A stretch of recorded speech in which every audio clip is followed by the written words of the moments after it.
My 7-year-old daughter, Gracie, stood there holding the microphone at my uncle's 60th birthday party, her small voice cutting through 200 guests. "Uncle Frank, should I play the recording of what you do me at night?" The champagne glass slipped from his hand and shattered on the marble floor. The sound of breaking crystal echoed through the country club ballroom like a gunshot. Every conversation stopped. The jazz band's saxophone died mid-note. 200 faces turned toward my little girl in her purple party dress, standing at the microphone stand that was almost taller than she was. "I'm Veronica, and I need you to understand something before I tell you what happened next. I'm 32 years old, a single mother, and I work 60 hours a week as a marketing manager to keep a roof over our heads. My daughter, Gracie, is 7, loves unicorns, hates broccoli, and carries her tablet everywhere, like it's a security blanket. She's been my whole world since her father walked out on us last year for his 23-year-old yoga instructor." The man standing frozen in the center of that ballroom, my Uncle Frank, wasn't just family. He was the family patriarch. The success story everyone else was measured against. 60 years old, built like an ex-football player, gone slightly soft, with silver hair that cost more to style than I spent on groceries. He owned half the commercial real estate in Phoenix and never let anyone forget it. My mother, Darlene, stood by the bar in her signature pearls, her face draining of color as she watched her brother. She'd worshipped Frank since they were kids, always taking his side, always making excuses.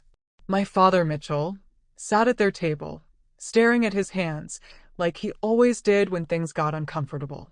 35 years of marriage, and he'd never once stood up to anyone in my mother's family. Aunt Teresa, Frank's wife of 30 years, had been holding court near the chocolate fountain, her diamonds catching the light as she laughed at someone's joke. Now she stood perfectly still, her champagne glass suspended halfway to her lips, watching her husband like she'd never seen him before. But Gracie just stood there, calm as could be, her little fingers wrapped around the microphone, waiting for an answer to her question. The same little girl who still needed a nightlight, who made me check under her bed for monsters every night, was standing in front of Phoenix's elite without a trace of fear. "What did you say, sweetheart?" Frank's voice cracked on the last word. He tried to laugh, that same booming laugh that usually filled every room he entered, but it came out strangled and wrong. Gracie tilted her head the way she did when she was thinking hard about something. "You heard me, Uncle Frank.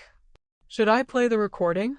You always say, honesty is the most important thing in our family.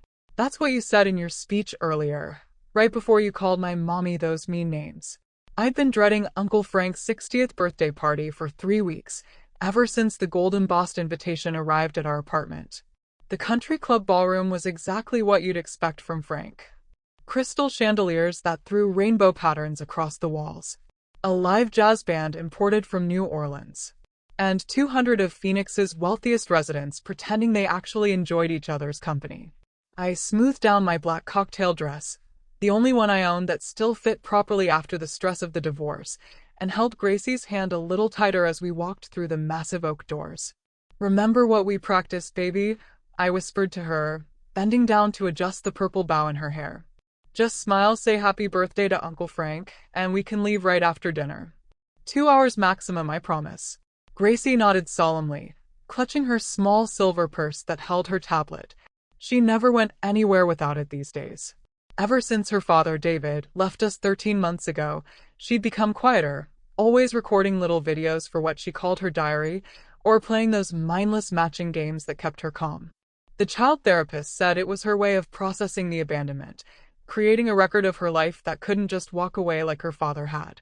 The room was already buzzing with conversation and fake laughter. My parents stood near the bar, Mom in her signature 3-strand pearls that Frank had bought her for her 50th birthday, Dad looking profoundly uncomfortable in his rented tuxedo. They'd been married 35 years, but you'd never know they were happy from looking at them. They looked more like business partners at a mandatory conference than a couple at a celebration. "Veronica." Finally, Mom rushed over, her heels clicking against the marble floor, air-kissing my cheek to avoid smudging her lipstick. "Frank's been asking where you were. You know how he gets when family doesn't show up on time. This is an important night for him." Traffic was terrible, Mom. The lie came as easily as breathing. The truth was, I'd sat in the parking lot for 20 minutes, gripping the steering wheel and trying to convince myself to walk in. I'd even typed out 3 different excuse texts before deleting them all. Missing Frank's birthday would have caused more drama than attending it. Frank had always been the golden child in our extended family. The success story everyone else was measured against. Started with nothing after their father died when he was 18. Built a real estate empire from a single rental property. Married the perfect trophy wife from old Scottsdale money. Every family gathering became a testimonial to Frank's brilliance, Frank's generosity, Frank's perfect life. But I knew a different Frank. The one who'd made my teenage years a special kind of hell with his jokes about my developing body. His comments about how I'd never amount to anything like him. His way of making every family gathering about worshipping at the altar of his success, while subtly tearing everyone else down. There's my favorite niece. Frank's voice boomed across the room like thunder. He was already 3 drinks in. I could tell by the flush spreading across his cheeks and the way he stood just a little too straight, overcompensating for the slight sway in his stance. He strode over, his Italian leather shoes clicking against the floor, and pulled me into a hug that lasted 2 seconds too long. His cologne was overwhelming, the same expensive brand he'd worn for 20 years, and his hand lingered on my lower back in a way that made my skin crawl. "Veronica, you look good. Finally lost that baby weight, I see." He laughed at his own comment, even though Gracie was 7 years old. "And little Gracie, how's my prettiest grandniece?" Gracie pressed closer to my leg, mumbling a quiet, "Hi, Uncle Frank." "Still shy, huh?" Just like her mother was at that age, though. "You grew out of that, didn't you, Ronnie?" He winked at me, and I felt my stomach turn. Grew out of a lot of things. Teresa appeared at his elbow, her smile as perfectly maintained as her Botox. "Frank, darling, the Weatherbys just arrived. You should go say hello." She turned to me, her eyes never quite meeting mine. "Veronica, you and Gracie are at table 12, near the kitchen doors, I'm afraid." But we had so many last-minute RSVPs from Frank's business associates. The message was clear. Family by obligation, not by choice. We were there to fill seats and play our parts in the grand production of Frank's perfect life. I guided Gracie through the crowd, past the ice sculpture that somehow looked exactly like Frank's profile, past the photo displays of his business achievements, toward our table in the back where we could eat our overpriced chicken and escape as soon as the speeches ended. I had no idea that in 2 hours, my 7-year-old daughter would destroy Frank's entire world with just one question. The party started normally enough, if you could call anything about Frank's celebrations normal. Gracie stayed pressed against my side while I made small talk with cousins I hadn't seen since last Christmas, all of us performing the familiar dance of pretending we were a close family rather than strangers who shared dinner. My cousin Bethany complimented my dress while her eyes catalogued everything wrong with it. Her husband Roger talked about his promotion while sneaking glances at the 20-something waitresses. Gracie sat quietly, tapping away on her tablet, recording one of her video diary entries or playing her games. Dinner was served precisely at 7 o'clock. Salmon that cost more than my electric bill and vegetables carved into flowers that no one actually ate. Frank held court at the head table, regaling everyone with the story of his latest acquisition, a shopping complex he'd bought for pennies on the dollar from what he called motivated sellers, which was Frank's way of saying desperate families facing foreclosure. Then came the speeches. Teresa went first, reading from note cards about what a wonderful husband Frank was, how generous, how devoted. My mother followed, tears in her eyes as she talked about her amazing brother who'd stepped up when their father died, who'd become the man of the family at just 18. The words felt rehearsed, like she'd been saying them so long she actually believed them. Frank stood up last, microphone in hand, that familiar smirk spreading across his face as the room applauded. He was in his element now, the center of attention, the king surveying his kingdom. "You know, turning 60 makes you reflect on family," he began, his voice carrying that false warmth he used for clients. "Family is everything. It's what drives us, what defines us. Some family members lift you up, support your success, celebrate your achievements." He paused, his eyes scanning the room before landing on me with laser precision. "And others, well, others are just like their mothers, lying who destroy families." The words hit me like a physical blow. The room went silent for a heartbeat, nobody quite sure they'd heard correctly. Then nervous laughter rippled through the crowd like a wave. My mother's face turned red, but she laughed along, that same nervous titter she used when Frank went too far. Dad stared at his plate, like the carved radish rose was the most fascinating thing he'd ever seen. Take my niece Veronica here, Frank continued, pointing his champagne glass directly at me, liquid sloshing dangerously close to the rim. 32 years old, couldn't keep a husband, can barely keep a job. And look at that poor kid of hers, always on that damn tablet because her mother can't be bothered to actually parent. Too busy feeling sorry for herself to notice her daughters turning into a social reject. Gracie's hand found mine under the table, squeezing tight. I could feel her trembling. Frank, that's enough, someone said weakly from another table. But Frank was just getting started, drunk on alcohol and his own power. Enough? I'm just getting started. This is my birthday, and I'll say what everyone else is thinking. He took another swig of champagne. You all remember when little Ronnie was 16. Made up that whole story about me being inappropriate with her. He made air quotes, his voice dripping with mockery. As if I'd ever looked twice at a chunky teenager with braces and acne. I mean, come on. The laughter was louder now, uncomfortable but real. These people, Frank's carefully curated guests, would laugh at anything he said because he held their mortgages, owned their office buildings, controlled their financial futures. She was so desperate for attention, Frank continued, now pacing like a prosecutor presenting his closing argument, just like her mother was at that age. Right, Darlene? Remember when you used to make up stories about boys liking you? The apple doesn't fall far from the tree. Generation after generation of women who can't tell the truth if their lives depended on it. My mother nodded along, her smile painted on, but her eyes dead. She always was dramatic, Mom said into her wine glass, loud enough for everyone to hear. Always making things up for attention. The betrayal cut deeper than Frank's words ever could, my own mother throwing me under the bus again. Choosing him again.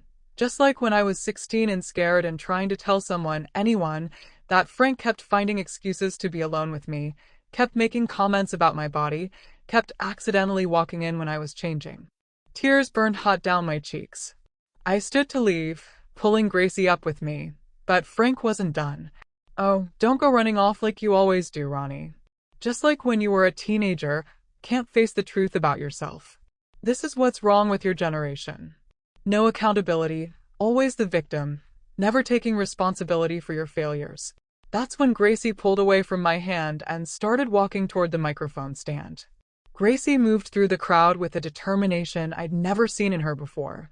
Her purple party dress swished around her knees as she walked, her little patent leather shoes clicking against the marble floor with each purposeful step. The band had stopped playing, confused by this tiny interruption to their set. She reached the microphone stand, which towered over her small frame, and had to stand on her tiptoes to reach it.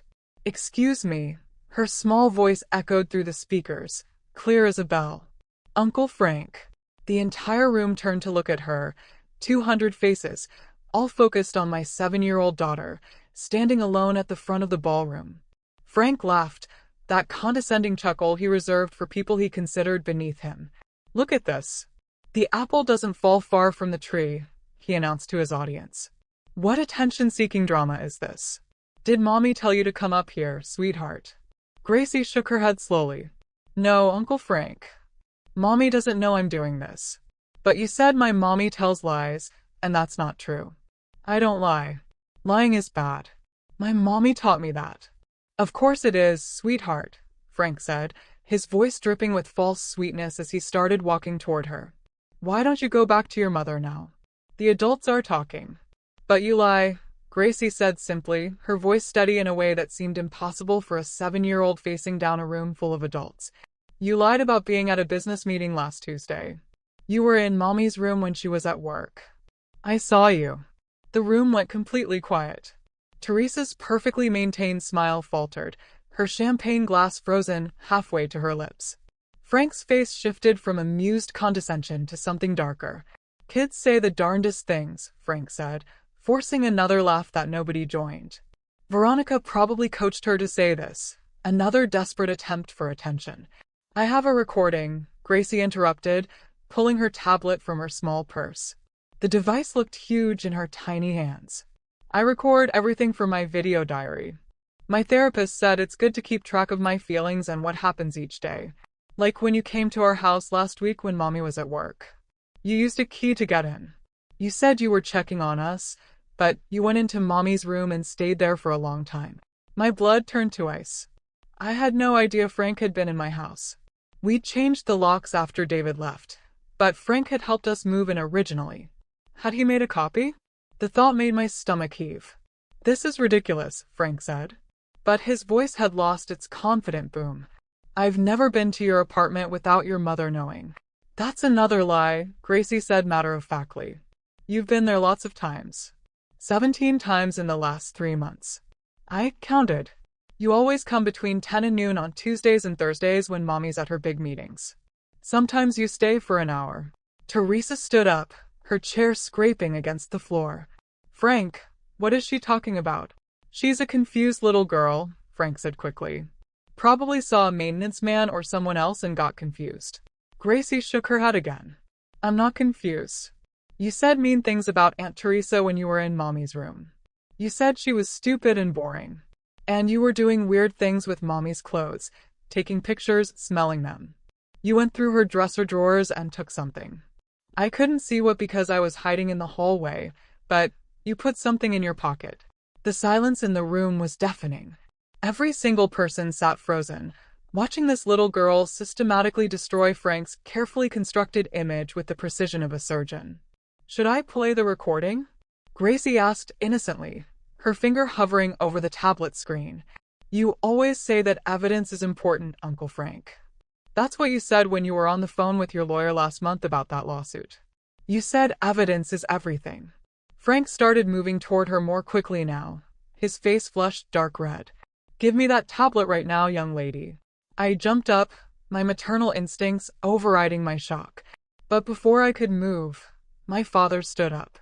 My quiet, passive father, who hadn't stood up to anyone in 35 years, was on his feet. Don't you take another step toward that little girl, Frank.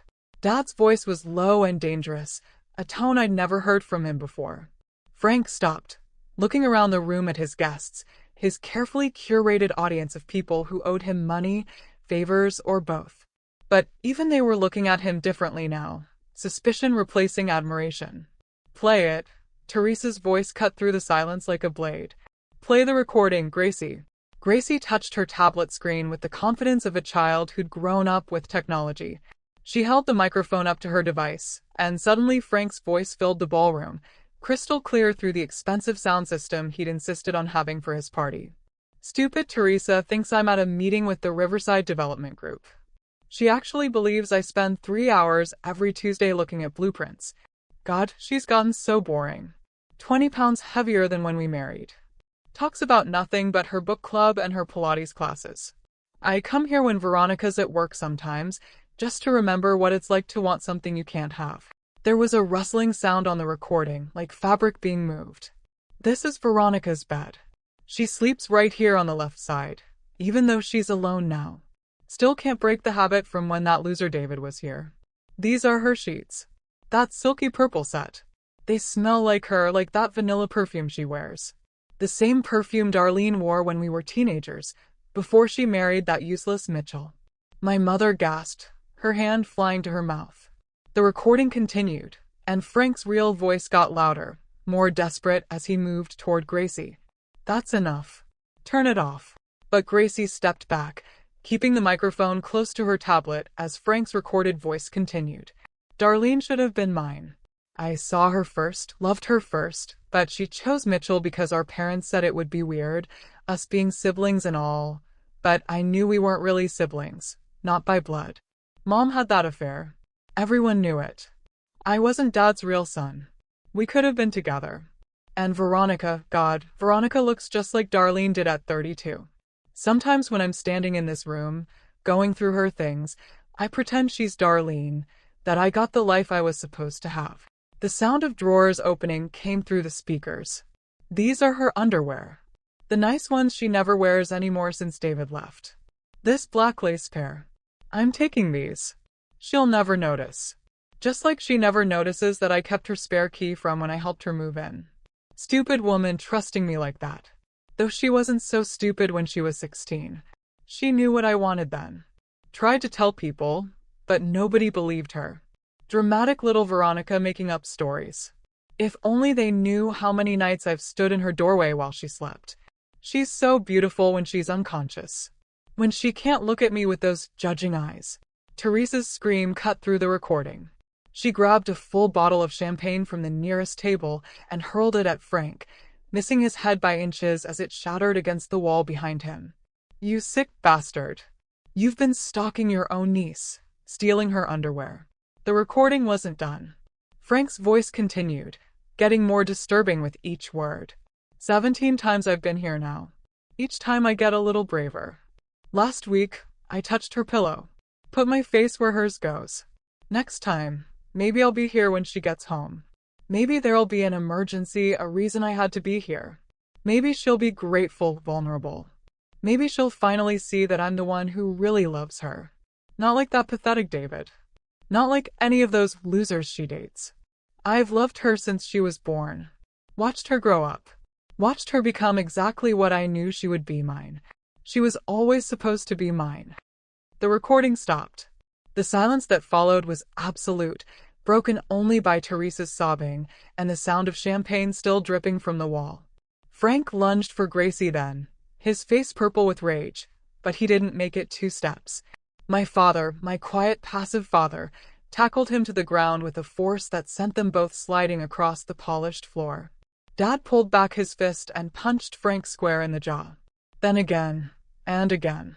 My daughter, Dad's voice broke with rage and tears. You sick piece of garbage. She was a child. She came to us for help, and we didn't believe her. And you've been in her home, touching her things. You perverted monster.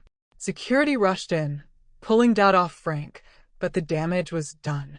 Frank's nose was broken, blood streaming down his face onto his expensive suit. But worse than the physical damage was the way everyone was looking at him, their faces twisted with disgust and horror.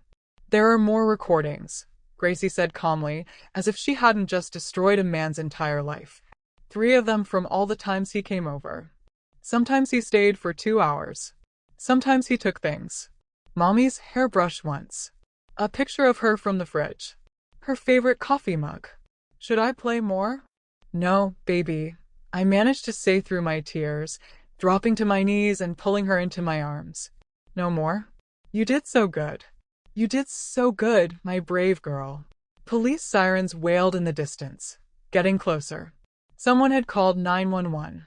Frank tried to stand, but 3 of his own security guards held him down, their faces grim. Even they, paid to protect him, couldn't stomach what they'd heard. The police arrested Frank that night in front of everyone. They didn't let him clean the blood off his face or straighten his torn tuxedo. He was handcuffed right there on the marble floor of his own birthday party, read his rights while 200 of Phoenix's elite watched and recorded on their phones. By morning, the videos were everywhere. The local news picked it up by noon. Within a week, Frank's real estate empire began crumbling as investors pulled out and banks called in loans. The recordings Gracie had made were turned over to the police as evidence. All 43 of them, documenting 3 months of Frank entering my home without permission.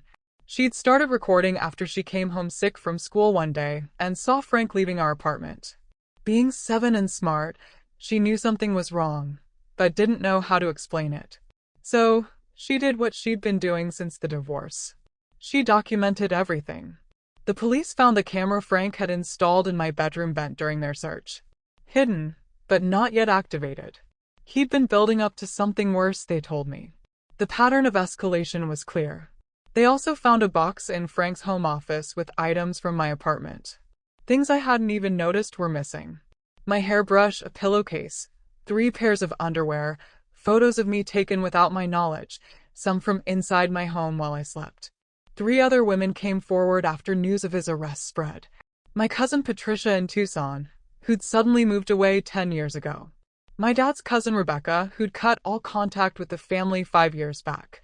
Frank's own secretary from his first office, who'd quit abruptly 15 years ago. They all had stories. They'd all tried to tell someone. Nobody had believed them either. My mother came to my apartment the next morning, looking like she'd aged 10 years overnight. Her perfect makeup was gone, her eyes swollen from crying. "I'm sorry," she whispered, standing in my doorway like she wasn't sure she deserved to come in. "When you were 16 and tried to tell me about Frank, I knew. Part of me knew you were telling the truth. But believing you meant admitting I'd failed to protect you. It meant admitting my brother was a monster. It was easier to call you a liar than face that I'd let him near my child. Why didn't you protect me?" It was all I could ask through my tears. Because I was a coward. Because Frank controlled everything. Held the purse strings. Made all the decisions after Dad died. Because I was weak and selfish and chose my comfort over my daughter's safety. There's no excuse good enough. I failed you in the worst way a mother can fail. I didn't forgive her that day or the next. But eventually, through months of therapy, both individual and together, we began to rebuild something. Not what we had before, but something more honest. Teresa divorced Frank immediately and testified against him at trial. She told me she'd suspected affairs, but never imagined this. There had been signs she'd ignored. His obsession with family photos of me, always wanting to know where I was, the way he'd say my name in his sleep. She gave me all the recordings from their home security system, which showed Frank watching videos of me on his computer late at night, zooming in on family photos, sometimes for hours. Dad became the father he should have been all along. He testified against Frank, stood up in court, and called him a predator who'd hidden behind family loyalty and wealth. He moved out of the house he'd shared with Mom for a month. Said he needed to figure out how he'd become someone who wouldn't protect his own daughter. When he came back, he was different, stronger. He went to therapy, joined a support group for families of abuse survivors. Frank got 15 years. The judge said the recordings revealed a deeply disturbed pattern of escalation that likely would have led to a violent assault. His lawyer tried to suppress Gracie's recordings, claiming they were made illegally by a minor. But the judge ruled that a child protecting her mother in her own home had every right to record an intruder. At Gracie's 8th birthday party 6 months later, a small gathering with just our rebuilt family circle and her therapist, who'd become like family, she stood up with a microphone again. But this time, her words were different. "Thank you all for coming to my party. And thank you for believing kids when they tell the truth. Sometimes the smallest voices say the biggest things. My mommy says I'm brave, but I was just doing what she taught me, telling the truth and protecting the people we love." My mother cried. Dad held her hand. And I realized that sometimes it takes a child's courage to shatter the silence that protects monsters. Frank's real estate empire was liquidated to pay lawsuits from multiple victims. The country club banned our entire family after that night. But it was the best gift Frank ever gave us. Freedom from pretending everything was perfect when it never was. If you've made it this far in my story, thank you for listening. If this story resonated with you, if you've ever been dismissed or not believed, know that your truth matters.